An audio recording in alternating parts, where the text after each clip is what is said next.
Try slipping your thumb into that tiny, tightly stitched pouch inside the front right pocket of your jeans. If you try to jam a modern car key fob in there, it simply won't fit. Drop a single loose coin inside, and you'll find yourself awkwardly digging it back out. The space is effectively unusable for most objects we carry today. Yet this specific pocket remains a universal feature found on almost every pair of jeans manufactured worldwide.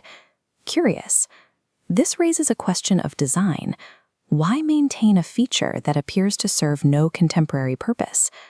To find the answer, we have to look at jeans as 150-year-old industrial equipment rather than modern casual wear.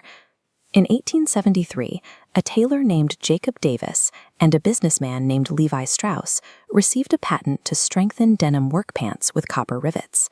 They designed these waist overalls for the most physically demanding jobs of the era: miners, carpenters, and cowboys who subjected their clothing to constant strain.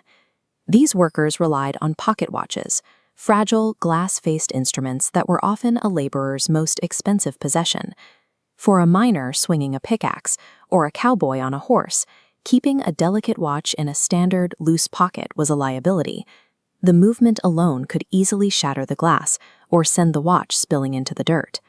Strauss and Davis solved this with a specific structural addition: a small, deep pouch sitting high and tight on the right hip. This pouch used tension to lock the watch securely against the wearer's body, preventing it from bouncing or sustaining impacts during heavy labor. This was the watch pocket. It functioned as a protective case for a worker's most sensitive and valuable tool. You might hear people refer to this tiny pouch as the fifth pocket, but that common bit of trivia is chronologically impossible. The original 1873 design only had 4 pockets: the 2 main front pockets, the small watch pocket, and a single pocket on the back right. The actual 5th pocket is the second back pocket, which Levi's didn't add until 1901. During World War II, the design faced another change when the U.S. government mandated metal conservation for the war effort. Levi's temporarily removed the copper rivets from the watch pocket to save metal, though they kept the pocket itself intact. Even when global conflict forced the removal of its hardware, the watch pocket remained a permanent part of the garment's construction. By the early 20th century, the wristwatch became the practical standard for men, and the pocket watch gradually disappeared from daily use. Without a large watch to carry, the specialized pouch no longer needed its original dimensions. Around the turn of the century, manufacturers reduced the width of the pocket from 3.5 inches to about 3 inches. This smaller space found new utility in the 1950s, when it became the standard place for teenagers to stash Zippo lighters. Over the decades, it became a catch-all for loose coins, tickets, or guitar picks, small items that would otherwise get lost in a larger pocket.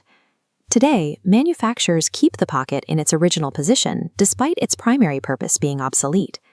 It persists because it identifies the garment with its 19th century roots. The next time your hand brushes against that pocket, you are touching a design solved for the 1870s.